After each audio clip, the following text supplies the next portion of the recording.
आज के इस वीडियो में हम देखेंगे BA program political science. Unit है हमारी चौथी, पितृसत्तात्मकता टॉपिक हमने ले रखा है, यानी कि चौथी यूनिट का आखिरी चैप्टर, यानी कि तीसरा चैप्टर पितृसत्तात्मकता। बड़ा चैप्टर है, 2 से 3 वीडियो में आपको कराएंगे। ठीक है, तो ये पार्ट 1 है और बेसिक आपको यहाँ पे सब कुछ समझा दिया जाएगा।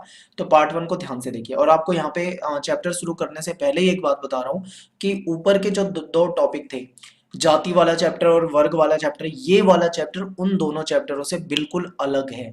तो ध्यान से बारीकी से एक एक बात को आपको समझना है और क्वेश्चन इंपॉर्टेंट बनते हैं यहाँ से। देखिए, पितृसत्ता का अर्थ क्या होता है, सबसे पहले आपको ये पता होना चाहिए। तो देखिए, पितृसत्ता जो है एक सामाजिक व्यवस्था है जो विश्व के विभिन्न समाजों में देखने को मिलती है।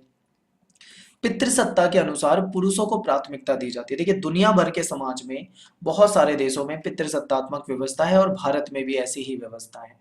यहाँ पे क्या होता है कि एक पुरुष को एक महिला के मुकाबले ज्यादा महत्व दिया जाता है, ज्यादा वैल्यू दी जाती है। इसी को पितृसत्तात्मकता समाज कहा जाता है।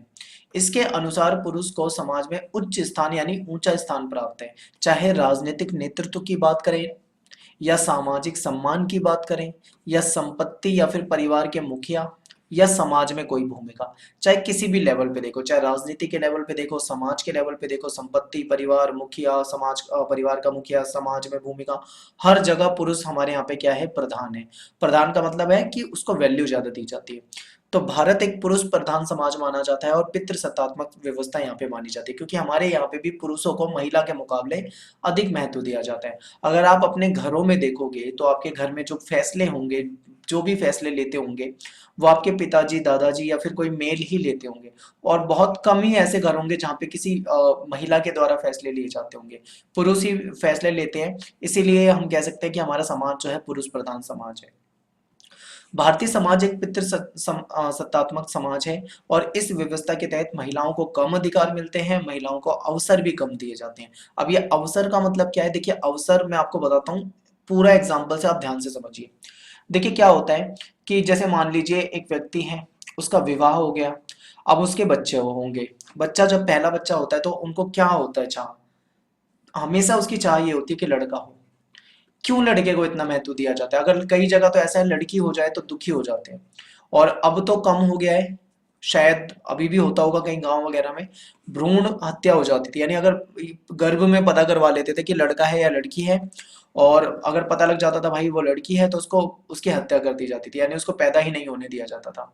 और लड़के को बहुत वैल्यू दी जाती है। तो ये वैल्यू आप समझ रहे हो ना, एक लड़के और एक लड़की में जो फर्क हमारा समाज कर रहा है, यही है पितृसत्तात्मक व्यवस्था। समझ गए आप? ये है। और अब बात कर रहे थे महिलाओं को अवसर कम दिए जाते हैं। अवसर का मतलब क्या है? अवसर का मतलब है शिक्षा। आप देखोगे घर में लड़का है तो उसको अच्छी से अच्छी एजुकेशन दिलाने की कोशिश करेंगे, लड़की है तो उसको कम लोकल स्कूल में पढ़ा देंगे, कोई दिक्कत नहीं है। लेकिन लड़के को अच्छी एजुकेशन देंगे हमेशा। लड़के को खाने पीने की चीज़ों में ज़्यादा अच्छा देंगे हमेशा, ताकि लड़का मजबूत रहे। लड़की को उतना महत्व नहीं दिया जाता है परिवार में। ठीक है, और ये माँ बाप भी करते हैं और समाज में हर जगह ऐसा होता है। तो ये अवसर जो है हर मामले में लड़कियों को कम मिलते हैं। लड़कियों को घूमने फिरने की आज़ादी होती है पर लड़कियों को उतनी आज़ादी नहीं होती है। लड़का अपनी मनपसंद की चीज़ें कर सकता है पर लड़कियों पर रोक लगाई जाती है। तो ये जो समाज में लैंगिक असमानता है, ये सब पितृसत्तात्मक समाज और पितृसत्तात्मक व्यवस्था के तहत ही हुआ है। तो आई होप आपको ये बहुत आसान लगा होगा, मुश्किल कुछ भी नहीं था। आगे देखिए, एक विद्वान है जिनका नाम है Alan B Johnson. Alan B Johnson, इन्होंने कुछ परिभाषा दी है या कुछ विचार रखे हैं। इनके विचारों को समझिए।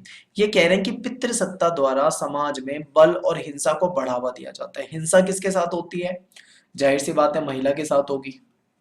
ठीक है, ऐसा इसलिए है क्योंकि महिलाओं को पुरुषों के लिए आकर्षक वस्तु माना जाता है। अब आकर्षक वस्तु, अब आप सोचो कि किसी इंसान की वैल्यू हम वस्तु से उसकी तुलना कर रहे हैं, तो इसका मतलब क्या है कि महिला की कहीं ना कहीं यहाँ पे इज्जत कुछ भी नहीं है, यानी उसको वैल्यू तो समाज दे ही नहीं रहा है। यही कहना चाह रहे हैं एलन बी जॉनसन, कह रहे हैं कि महिला को एक आकर्षक वस्तु के रूप में माना जाता है, एक इंसान, मतलब उसको महत्व नहीं दिया जाता है समाज में उतना ज्यादा। समाज में अधिकतर जबरदस्ती होती है और हिंसक श्रम की संरचना होती है। यानी कि इनका कहने का मतलब है कि महिलाओं का सम्मान नहीं होता उस लेवल पे। महिलाओं के साथ ज्यादती होती है, महिलाओं के साथ हिंसा होती है, महिलाओं के साथ जबरदस्ती होती है, उनको महत्व नहीं दिया जाता है उतना। ठीक है, ये कहना चाह रहे हैं। आगे देखिए, एक ये जो लाइनें हैं इनको ध्यान से समझते हुए चलिए, एक एक पॉइंट बहुत बारीकी से समझना है। पितृसत्ता एक जटिल सामाजिक मुद्दा है। इस पे अगर हम चर्चा करेंगे ना, तो ये इतना बड़ा टॉपिक है कि आप इसे घंटों लग जाएंगे इसको समझने में और पढ़ने में। बहुत ही जटिल मुद्दा है। इसमें केवल पुरुष प्रधान, पुरुष पहचान और पुरुष केंद्रित नहीं है, यानी कि अभी तक तो हम यही पढ़ रहे थे कि पुरुष को ज्यादा महत्व दिया जाता है, लेकिन केवल इतना नहीं है, बल्कि ये हमारे समाज में जड़ों में हर जगह इतना ज्यादा फैल गया है, इतना ज्यादा देखने को मिलता है कि आप सोच भी नहीं सकते हो। अब एग्जाम्पल आपके सामने एक रख दूं, आप अगर फिल्मों को देखोगे तो वहां पे भी आपको पितृसत्तात्मक व्यवस्था दिखाई जाएगी, साहित्य में भी दिखता है और ये हर जगह नजर आता है। अब मैं आपको एक एग्जाम्पल देके बताता हूँ। छोटा बच्चा होता है बॉय या छोटी लड़की है गर्ल, घर पे है ये, ठीक है, तो माँ बाप क्या करते हैं, लड़के को किससे, लड़के को जब खिलौना देते हैं तो उसको गन देते हैं कि बेटा तुम बंदूक से खेलो, तुम साइकिल, छोटी साइकिल दे देते हैं, तुम साइकिल से खेलो, साइकिल चलाओ। लड़की को क्या दे देते हैं, गुड़िया दे देते हैं, डॉल, कहते हैं ले बेटी तू गुड़िया से खेल। यहाँ पे आप देख रहे हो अंतर, यानी कि जो छोटेपन में बच्चों में ही हम अंतर करना शुरू कर देते हैं कि लड़के के लिए अलग और लड़की के लिए अलग तरह का हमारा बर्ताव होता है। ये है पितृसत्तात्मक व्यवस्था, और ये हमको बहुत अच्छे से समझना है, ये समाज में हर जगह नजर आती है। पितृसत्ता में एक अवधारणा है, महत्वपूर्ण अवधारणा, आप समझिए। इसके तहत ऐसा माना जाता है कि पुरुष जो है वो मजबूत होता है और महिला जो होती है वो कमजोर होती है। यहाँ पे आपको क्या देखने को मिला कि जो प्रकृति ने, नेचर ने इतने भेदभाव नहीं किए, पर समाज ने ज्यादा भेदभाव किया। मैं आपको बता दूं, ये जो लैंगिक असमानता होती है या फिर ये जो पुरुष और महिला के बीच में जो असमानता की बात हम कर रहे हैं, इसको देखें तो दो तरह की असमानता होती है। एक होती है जैविक। जैविक का मतलब होता है जो हमें बायोलॉजिकल मिलता है। जैसे मान लीजिए महिला है, महिला जो कर सकती, महिला गर्भ धारण कर सकती है, ठीक है, गर्भ धारण करके महिला बच्चे को जन्म दे सकती है, पर वो पुरुष नहीं दे सकता। क्यों? क्योंकि ये जैविक है, जो मतलब प्रकृति ने, नेचर ने जैसा बनाया है वो वैसा बनाया है, ठीक है। महिलाओं की आवाज जो होती है वो मधुर होती है, ठीक है, पुरुष की आवाज जो होती है वो कर्कश होती है। ये देखिए, महिलाएं जो होती है शारीरिक रूप से अगर बल की बात करें तो पुरुषों के मुकाबले कमजोर मिलेंगे आपको महिला, पर पुरुष बल के मुकाबले देखा जाए तो मजबूत होते हैं। ये चीजें हमने नहीं बनाई भाई, ये किसने बनाया है, ये नेचर ने बनाया है, ये जैविक है। इसमें हम ज्यादा कुछ बदलाव नहीं कर सकते, लेकिन इसको भूल जाओ, दूसरी आ जाओ आप, लैंगिक लैंगिक असमानता पे। यहाँ पे देखो, यहाँ पे जितनी भी असमानता है वो सब हमने बनाई है, हमारे समाज ने बनाई है, इसको हम चेंज नहीं कर सकते, ठीक है। महिला बच्चे को जन्म देगी, पुरुष से नहीं करवा सकते हम बच्चे को कि भाई पुरुष को बोले तू बच्चे को जन्म दे, ऐसा नहीं हो सकता, क्योंकि वो जैविक है, जो है वो है। लेकिन कौन सी असमानता है जो हमारे द्वारा लाई गई है, वो है लैंगिक असमानता। ये जो हम लड़के और लड़की के बीच में भेदभाव करते हैं, ये हमारे द्वारा बनाया गया है। हम शिक्षा के मुकाबले लड़के को अच्छी शिक्षा देने की कोशिश करते हैं, ये सोचते हैं लड़की है क्या करेगी, शादी हो जाएगी, दूसरे के घर चली जाएगी, और मतलब उसको दबाने की कोशिश करते हैं, उसको घरेलू काम में घुसेड़ के रखते हैं। उसकी प्रतिभा, अगर वो कुछ अच्छा करना चाहती है और उसके अंदर टैलेंट है तो हम उसको इग्नोर करते हैं, बल्कि लड़के को ज्यादा वैल्यू देते हैं। ये जो चीजें ना, ये हमारे समाज में ये लैंगिक भेदभाव है, हम इसको दूर कर सकते हैं, ठीक है। और भी कई सारे भेदभाव यहाँ पे हो सकते हैं, आपको बहुत अच्छे से पता होंगे, आप उन सबको अपने हिसाब से एग्जाम्पल देके लिख सकते हैं। तो ये सब होता है, यानी एक चीज ऐसी मानी जाती है कि पुरुष जो है मजबूत है और महिला जो है कमजोर है, और ये जो व्यवस्था है ये पितृसत्तात्मकता को दिखाती है और भेदभाव को दिखाती है। अब देखिए, ऐसा माना जाता है कि एक समय ऐसा रहा होगा जब पितृसत्तात्मकता नहीं रही होगी। मान लीजिए ये पितृसत्तात्मकता यहाँ से शुरू हुई है, तो आगे आगे आगे आगे अब चलती आ रही है, लेकिन एक समय ऐसा भी रहा होगा जब नहीं रही होगी। तो उस समय की बात करते हैं, यानी पूर्व पितृसत्तात्मकता समय में महिला के साथ सम्मानित व्यवहार किया जाता था। जब ये व्यवस्था नहीं थी तो महिला का सम्मान था, स्त्री के अनुभव और उसकी बुद्धि का सम्मान होता था। लेकिन वर्तमान समय की बात करें तो वर्तमान समय में कोई सम्मान नहीं होता है, ठीक है, और महिलाओं के साथ नकारात्मक व्यवहार होता है। सॉरी, माफी चाहता हूँ, यहाँ पे कुछ चेंजेस और आए हुए हैं, मैं बता दूं आपको कि आज के समय में फिर भी ये पितृसत्तात्मक समाज जो था पुराने टाइम से देखें तो आज के समय में बदलाव आ गया। मैं आपको एक एग्जांपल देके बताता हूँ। सोशियोलॉजी अगर आपने 12th क्लास में पढ़ी हो तो सोशियोलॉजी में दिया हुआ उदाहरण ये दिया गया है कि ऐसा कहा जाता है लड़की से कि तुम्हें शादी के बाद जाना है अपने मतलब शादी से पहले तो अपने माता पिता के साथ रहती है, तो माता पिता, भाई, जो बड़े भाई वगैरह होते हैं वो उसकी देखभाल करते हैं। और जो भी है उसको सुविधाएं, चाहे वो शिक्षा हो, वो सब प्रोवाइड करते हैं। शादी के बाद वो अपने ससुराल में चली जाती है, फिर वहाँ पे होता है जो भी उसको सुविधाएं मिलती होंगी वहाँ से मिलती होगी। लेकिन एक चीज़ यहाँ पे ये बता दी जाती है कि लड़की को करना क्या है, ज़्यादा पढ़ा लिखा करके उसको चूल्हा चौका ही तो करना है। वो करेगी क्या, मतलब ये जो हमारी सोच होती है ना, ये थोड़ी सी अब कम होने लगी। अब लड़कियों को पढ़ाया जाने लगा है, उनको महत्व दिया जाने लगा है। लेकिन अभी भी कहीं ना कहीं देखें, समाज आज भी पितृसत्तात्मक ही है। अभी हम इतने मतलब उस लेवल पे नहीं पहुंच पाए हैं कि हम कह दें कि हमारा मातृसत्तात्मक समाज होने लगा है, या बराबर की समानता दी जाने लगी है, वैल्यू दी जाने लगी है। आज भी कहीं ना कहीं ये नजरिया है। तो यही आपको बताया जाता है कि वर्तमान समय में जो व्यवहार होता है महिलाओं के साथ, वो नकारात्मक होता है। ठीक है, आपको ये चीजें याद रखनी है बिल्कुल। ठीक है, तो ये छोटे छोटे पॉइंट है, बारीकी से आपको समझना है और इसके बारे में देखना है। अब बात करते हैं, एक महिला विद्वान है जिनका नाम है आबेदा सुल्ताना। इनके अनुसार इन्होंने कुछ कहा है पितृसत्तात्मक समाज के बारे में।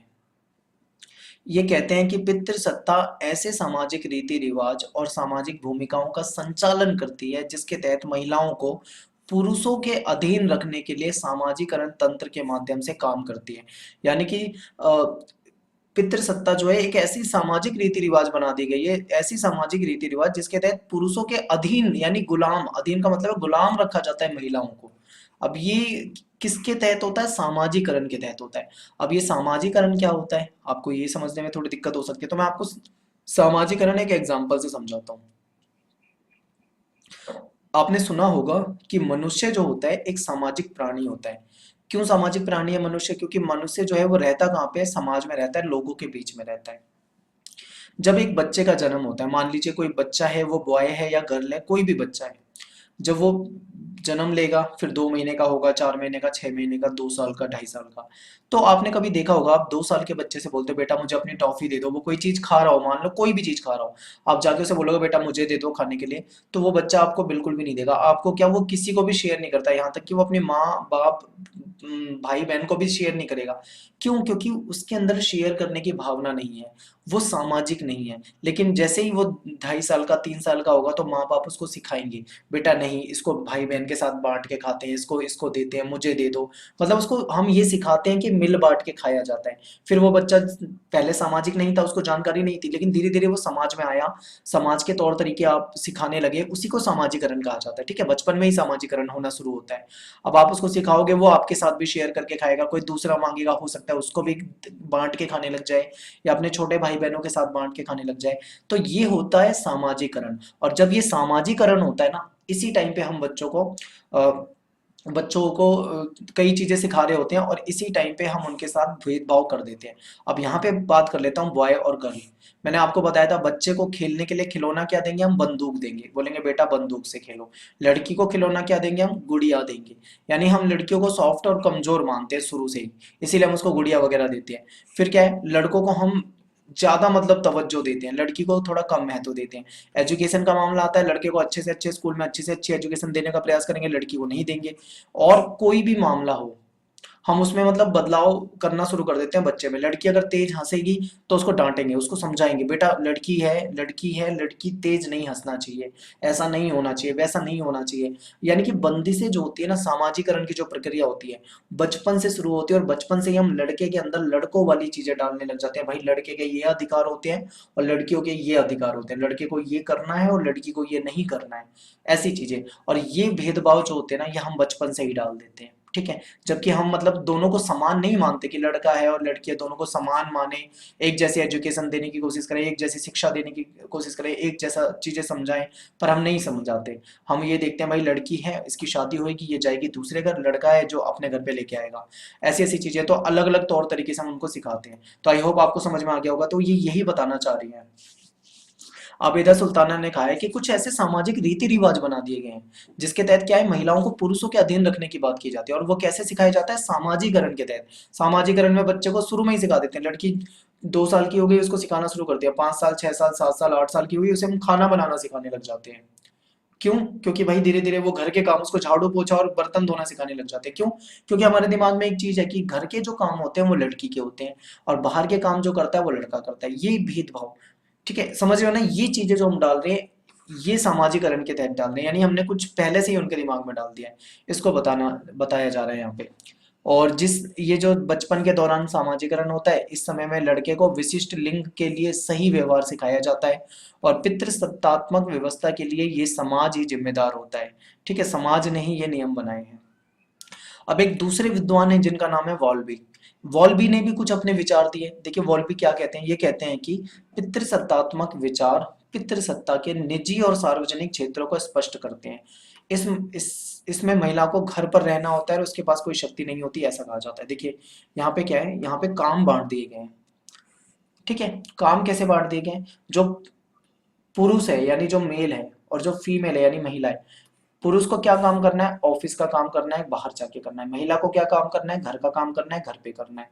इसके बाद क्या होगा, 8 घंटे पुरुष बाहर की नौकरी कर रहा है, मान लीजिए 8 घंटे महिला घर का काम कर रही है। तो पुरुष ये सोचेगा कि भाई महिला का जो घर का काम है वो काम ही नहीं है, यानी घर के काम को कोई बड़ा काम समझा ही नहीं जाता। हालांकि मेहनत उसमें भी बहुत ज्यादा लगती है, ठीक है, लेकिन फिर भी मतलब उसे लगेगा कि मेरा जो काम है, मैं बाहर जाके जो काम करता हूँ वो बहुत मेहनत वाला काम है, और ये तो घर पे ही रहती है, घर के ही काम है, इसमें क्या मेहनत है। तो ये जो सोच है ना, ये जो मानसिकता है, ये पितृसत्तात्मकता दिखाता है। वरना काम दोनों ही है, महत्व दोनों का देना चाहिए। आगे देखिए, वह घर के काम करती है, महिला पैसे नहीं कमाती है। कार्यस्थल और राज्य में सार्वजनिक पितृसत्ता का अभ्यास किया जाता है। यदि महिला कोई व्यवसाय कर ले, मान लो महिला कोई बिजनेस शुरू करना चाहती है, चाहे वो कोई छोटा मोटा कोई भी बिजनेस हो, तो पितृसत्तात्मक समाज में उसे कई समस्याओं का, कई बाधाओं का सामना करना पड़ेगा। ठीक है, लेकिन अगर पुरुष करे तो शायद उसे उतनी बाधाओं का, उतनी समस्याओं का सामना नहीं करना पड़ेगा। क्यों? क्योंकि ये भी पितृसत्तात्मक व्यवस्था के तहत ही है। पितृसत्तात्मक व्यवस्था के तहत महिलाओं को कई तरह से पुरुष के अधीनस्थ रखा जाता है। अधीनस्थ मतलब नीचे, नीचे का मतलब है गुलाम। ठीक है, यानी कि कहीं ना कहीं उसको गुलाम रखने की कोशिश की जाती है, कई मामलों में दबा कर रखने की कोशिश की जाती है कि भाई इसको, मतलब इसको ऐसे काम देने हैं, इसको वैसे काम देने हैं, और मतलब महत्व कम दिया जाता है। तो ये है पितृसत्तात्मक व्यवस्था। और बिल्कुल लोकल तरीके से समझा रहा हूँ, आई होप आपको समझ में आ रहा होगा। इस अधीनता का महिलाएं रोजाना अनुभव करती हैं, घर के लेवल पे ही। यानी उनको ज्यादा बाहर घूमने की आजादी नहीं होगी, ज्यादा घूमने फिरने हंसने की आजादी नहीं होगी। घर पे रहना है, घरेलू काम करना है, बहुत सारी बंदिशें होंगी, लेकिन ऐसे ही बंदिशें पुरुष पे नहीं होती हैं। ठीक है, ये ध्यान रखना है। यानी कि इसका अनुभव महिलाएं रोज करती है, चाहे वो किसी भी वर्ग के हों, जैसे परिवार में या कार्यस्थल पर या समाज में, कहीं पे भी अगर महिला हो, हर जगह उसको कुछ ना कुछ भेदभाव, लैंगिक असमानता का सामना करना ही पड़ता है। आगे देखिए, नारीवादी। अब ये नारीवादी विचारधारा जो है वो क्या है, इसे समझिए। देखिए अभी जो हमने पढ़ा, इतना सारा पितृसत्तात्मक पढ़ा, ठीक है, इसी पितृसत्तात्मक व्यवस्था का विरोध करने के लिए एक नई पितृसत्ता, सॉरी गलत हो गया, देखिए पितृसत्ता का विरोध करने के लिए एक महिलाओं द्वारा कुछ आवाज उठी, जिसको नारीवादी सिद्धांत कहा जाता है। नारीवाद का मतलब क्या होता है, नारीवादी कहते हैं कि पुरुष यानी मेल और फीमेल के बीच में जो लैंगिक असमानताएं बनाई गई हैं, उसको खत्म करके महिला और पुरुष को बराबर के अधिकार दो, समान अधिकार दो, ये कहते हैं नारीवादी लोग। तो नारीवादी बहुत ही आसान टॉपिक है, आपको यहाँ पे समझ में आ जाएगा, और बहुत ज्यादा बड़ा टॉपिक नहीं है यहाँ पे आपकी ग्रेजुएशन में। वैसे तो ये अपने आप में एक बहुत बड़ा टॉपिक है, पर थोड़ा दिया हुआ है तो मैं आपको बेसिक बेसिक ही समझाऊंगा। देखिए पितृसत्तात्मक व्यवस्था के कारण जो पुरुष और महिला के बीच में भेदभाव है, उसको समाप्त करने की बात जो है वो नारीवादी करते हैं। नारीवादी एक विचारधारा है जिसमें लैंगिक समानता सबसे महत्वपूर्ण है, कि पुरुष और महिला के बीच में समानता की बात करते हैं। नारीवादी कहते हैं कि महिलाओं के साथ जो भेदभाव होता है, ये भेदभाव प्राकृतिक नहीं है, ये भेदभाव मनुष्य के द्वारा किया गया है। यानी हमने ये भेदभाव बनाया, हमारे समाज ने ये नियम बनाए, हमें इनको क्या करना चाहिए, भेदभाव को समाप्त कर देना चाहिए, ऐसा ये कहते हैं। ये समाज के द्वारा बनाए गए नियमों के कारण है, यानी कि ये जो भेदभाव है ये समाज के नियमों के कारण है। यदि इन नियमों को समाप्त कर दिया, यानी ये जो रूल्स बनाए जाते हैं, वो रूल्स, जैसे महिलाओं को काम करने की आज़ादी नहीं होती है, ज़्यादातर नौकरी नहीं करने देते हैं महिलाओं को। अगर वो नौकरी करना चाहती है या पढ़ाई करना चाहती है, कुछ बेहतर करना चाहती है, तो शायद कई जगह पे ऐसा होता है कि उसको रोक दिया जाता है, मना किया जाता है, नहीं ऐसा नहीं करना है। तो अगर हम ये भेदभाव खत्म कर दें, उसको अच्छी एजुकेशन दें, उसको काम करने के लिए मौका दें, तो शायद ये चीजें खत्म हो। तो यही कहा जा रहा है, अगर हम इन रूल्स को ही खत्म कर देंगे तो समानता आ जाएगी। ठीक है, भेदभाव समाप्त हो जाएगा। नारीवादी जो है वो पितृसत्तात्मक समाज की खूब आलोचना करते हैं। तो ये टॉपिक आपका बहुत ही आसान था यहां तक। आगे देखिए, मार्क्सवादी नारीवादी विचारकों ने पितृसत्ता और पूंजीवादी पद्धति के बीच में संबंधों की जांच करने की कोशिश की। उन्हें ऐसा लगता है कि पूंजीवाद में भी कुछ क्या था, शोषण होता था। जैसे पूंजीवादी लोग जो पूंजीपति होते थे वो मजदूरों का शोषण करते थे, इसी तरीके से पितृसत्तात्मकता में भी शोषण होता है। शोषण यहाँ पे महिला का होता है। तो इन्होंने देखा शोषण यहाँ भी है, शोषण यहाँ भी है, तो कुछ ना कुछ कनेक्शन हो सकता है इसके बीच में, इसीलिए उन्होंने उन्होंने उसके संबंधों की जांच करने की कोशिश की पूंजीवाद और पितृसत्तात्मक में। क्योंकि वे ऐसा मानते हैं कि जिस प्रकार पूंजीवादी समाज में शोषण और असमानता देखने को मिलती है, उसी प्रकार महिला के साथ भी शोषण होता है। सामान्यतः शक्ति, अधिकार, वर्चस्व पुरुष के हाथ में होते हैं। हम पढ़ चुके हैं, क्योंकि पुरुष के हाथ में ही ज्यादा मतलब पावर होती है, ज्यादा शक्ति दी जाती है, ज्यादा उसको अधिकार मिले होते हैं। ऐसे समाज में पुरुष स्वयं को महिलाओं से श्रेष्ठ समझते हैं कि हम महिलाओं से अधिक श्रेष्ठ हैं। और परिवार में लड़के को अधिक महत्व दिया जाता है, आपको पहले ही बता दिया है। विकासशील समाज क्या है, जो जैसे मान लो विकासशील समाज है, ज्यादातर परिवार गरीब है। मान लीजिए विकासशील समाज में हम रह रहे हैं और ज्यादातर परिवार हमारे गरीब हैं। ऐसे में क्या होता है, हमारे पास संसाधन कम होते हैं, यानी हमारे पास संसाधन कम होते हैं। मान लीजिए एक परिवार है, उसमें 3 बच्चे हैं, ठीक है, 2 लड़के हैं, 1 लड़की है। तो ऐसे में संसाधन की वैसे ही कमी है, तो वो क्या करेंगे, ज्यादा से ज्यादा संसाधन लड़कों पे लगाने की कोशिश करेंगे, यानी लड़कों को ज्यादा महत्व देंगे और लड़की को कम से कम संसाधनों का उपयोग उस पर करेंगे, चाहे वो शिक्षा के रूप में हो या XYZ किसी भी रूप में हो। ठीक है, जिस कारण क्या होता है, परिवार में सभी बच्चों को अच्छी शिक्षा दे पाना मुश्किल हो जाता है। ऐसे में लड़के को अच्छी शिक्षा दिलाई जाती है। अधिकांश घरेलू महिलाएं अनजाने में भी पितृसत्तात्मक व्यवस्था को अपना लेती हैं और उसे अपने घरों में भी बढ़ावा देती हैं। अब ये देखिए, ये जो इतने सारे हमने यहाँ पे भेदभाव पढ़े, ये भेदभाव वो भेदभाव, तो क्या आपको नहीं लगता कि आपके घरों में भी ये चीजें होती हैं? हम सभी के घरों में ये चीजें होती हैं। भेदभाव होता है हमारे घरों में कहीं ना कहीं, चाहे किसी भी लेवल पे होता हो, कहीं ज्यादा कहीं कम। तो ये जो है हमारे माँ बाप, हमारे माता पिता भी अनजाने अनजाने में इसको अपनाते हैं और इस चीज को आगे बढ़ाते हैं, और महिलाएं भी इसको जाने अनजाने में देख लेती हैं और आगे बढ़ाती हैं।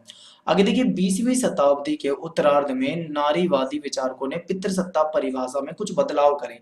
क्या हुआ, ये तो भाई पहले की बात थी, लेकिन जैसे ही 20वीं शताब्दी आई, 20वीं शताब्दी का मतलब क्या होता है, अक्सर बच्चे सोचते हैं 2000, 2000 से लेके 2099 या जो भी आएगा यहाँ तक 20वीं शताब्दी होगी, पर यहाँ पे ये 20वीं शताब्दी नहीं होती, ये 21वीं शताब्दी होती है। 20वीं शताब्दी का मतलब होता है 1900 से लेके 1999 तक का जो समय रहा है, इसको 20वीं शताब्दी देखा जाता है। तो 20वीं शताब्दी में कुछ नारीवादी विचारक आए।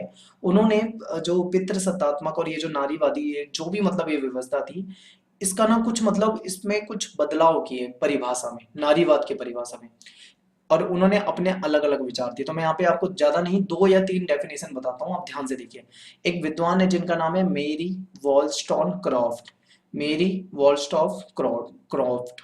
इन्होंने अपनी पुस्तक लिखी है जिसमें हम, जिसका नाम है vindication of the right of women. इसमें ये कहते हैं कि नारीवाद को नारी के अधिकारों की मांग के रूप में परिभाषित इन्होंने करा है, यानी नारीवाद को क्या कहा इन्होंने, नारी के अधिकार। और ये कहती हैं कि महिलाओं को पुरुषों के समान अधिकार दिए जाने चाहिए। ठीक है, तो एक परिभाषा इनकी होगी, ये सिंपल है इसीलिए मैंने ली है। ठीक है, आपकी बुक में शायद ना हो एसएल वाली में, पर आप राइटर वगैरह की बुक पढ़ोगे तो आपको वहां पे मिल जाएगी। दूसरे हैं केट मिलेट। केट मिलेट क्या कहते हैं, इन्होंने अपनी पुस्तक सेक्सुअल पॉलिटिक्स, इनकी एक बुक है जिसका नाम है सेक्सुअल पॉलिटिक्स, उसमें लिखा है कि महिलाओं को पितृसत्ता व्यवस्था की जकड़न से स्वतंत्र रखना ही नारीवाद है। यानी अगर हम महिलाओं को पितृसत्तात्मक व्यवस्था से स्वतंत्र कर देते हैं, आजाद कर देते हैं, तो ये नारीवाद कहलाता है। एक तीसरे विचार है जिनका नाम है कैरोल पेटमैन। पेटमैन कैरोल पेटमैन जो है, ये कहते हैं कि स्वतंत्रता और अधीनता के बीच राजनीतिक अंतर, मर्दानगी और स्त्री के बीच अंतर का पितृसत्तात्मक निर्माण है। तो ये परिभाषा की लैंग्वेज कुछ की मुश्किल होती है, बट आपको क्या करना है, आसान सी कोई परिभाषा याद कर लेनी है या समझ लेनी है। ठीक है, देखिए आपकी जो एसएल की बुक में होती है, 1 या 2 या 3 परिभाषा दी होंगी, पर आप क्या कर सकते हैं, जैसे आप ग्रेजुएशन में या फिर आप किसी राइटर की बुक में पढ़ते हो, तो हो सकता है उसमें आपको 10-12 परिभाषा दी हो। तो जरूरी नहीं आपको कोई 1 या 2 परिभाषा लेनी है, उसमें से कोई भी जो आपको सबसे आसान लगे उस राइटर की परिभाषा ले सकते हो, और पेपर में उस राइटर के नाम के साथ आप उसको लिख सकते हो। ठीक है, आगे देखिए, पितृसत्ता के इन सभी तत्वों को मिलाकर, जब पितृसत्ता देखी गई उस सभी तत्वों को मिलाकर लास्ट में कुछ वर्णन किया गया है। वर्णन कुछ इस प्रकार से है कि सब कुछ देखा गया, समझा गया व्यवस्था को, और फिर कहा गया कि पितृसत्ता सार्वभौमिक नहीं है। यानी सार्वभौमिक का मतलब है हर जगह पूरे वर्ल्ड में नहीं है, ये हमेशा अस्तित्व में नहीं रहेगी। यानी पितृसत्ता व्यवस्था हमेशा अस्तित्व में नहीं रहेगी। इंडिया में आप देखते हो, बट आप यूरोप के कई सारे ऐसे देश होंगे जहाँ पे पितृसत्तात्मक व्यवस्था नहीं है, वहां पे महिला पुरुषों को एक जैसा ही माना जाता है, एक जैसा ही वहां पे व्यवहार होता है, वहां पे नहीं होता मतलब ऐसा भेदभाव। तो वहां पे नहीं है पितृसत्तात्मकता, तो ये कहा जा रहा है कि ये हमेशा अस्तित्व में नहीं रहेगी। पितृसत्ता सभी संस्कृति और सभी पीढ़ियों में एक समान नहीं है। मैं आपको एक एग्जांपल देता हूँ। आज आप 2020 में जी रहे हो, ठीक है, 2020, लेकिन आप 50 साल पीछे चले जाओ, ठीक है, 50 साल पीछे आप जाओगे, वहां पर आप देखोगे सत्तात्मकता वहां भी थी और आज भी है। लेकिन अंतर इसमें देखने को मिलेगा, एक समय ऐसा होगा जब महिलाओं को बिल्कुल नहीं पढ़ाया जाता था, लेकिन आज के समय में हर इंसान अपने बच्चों को पढ़ाने की कोशिश करता है, चाहे वो लड़की ही क्यों ना हो, ठीक है। इतना भेदभाव जरूर है आज भी, लेकिन फिर भी वो कोशिश करता है कि मैं अपनी लड़की को भी पढ़ाऊं। यानी कि जो लेवल है वो ऊपर नीचे होता रहता है, यानी अब धीरे धीरे समाज आधुनिक हो रहा है। तो यही कह रहे हैं कि ये जो सभी पीढ़ियों में एक समान नहीं रहता, जो पिछली पीढ़ी में था वैसा ही इस पीढ़ी में नहीं है, और जैसा इस पीढ़ी में ऐसा अगली पीढ़ी में नहीं रहेगा, बदलाव हो जाएंगे। ये सभी समाजों में भी समान नहीं होता, यानी दुनिया भर के समाज हैं, सब में एक समान नहीं होता। पुरुषों का उन सभी संस्थानों में महिलाओं पर अधिकार है जो समाज में महत्वपूर्ण माने जाते हैं, लेकिन इसका मतलब ये नहीं है कि स्त्री के पास कोई शक्ति या कोई अधिकार नहीं है। यानी कुछ बदलाव देखा जब इन नारीवादियों ने, तब इन्होंने ये सारी चीजें निकाल कर समाज में से देखी, समझी और इसके बारे में लिखा है। तो ये यहाँ पे मैंने आपको दो टॉपिक पढ़ाए हैं, एक तो पितृसत्ता बताया है, जो उम्मीद करता हूँ आपको बहुत अच्छे से समझ में आ गया होगा, और उसके विरोध में जो नारीवादी सिद्धांत आया है आपको ये बताया, उम्मीद करता हूँ ये भी आपको समझ में आ गया होगा। ठीक है, आपको वीडियो को बहुत ध्यान से देखना है, लाइक कर दो एक बार वीडियो को, और मिलते हैं नेक्स्ट वीडियो में, कमेंट कर दो। Thanks for watching. जय हिंद, जय भारत।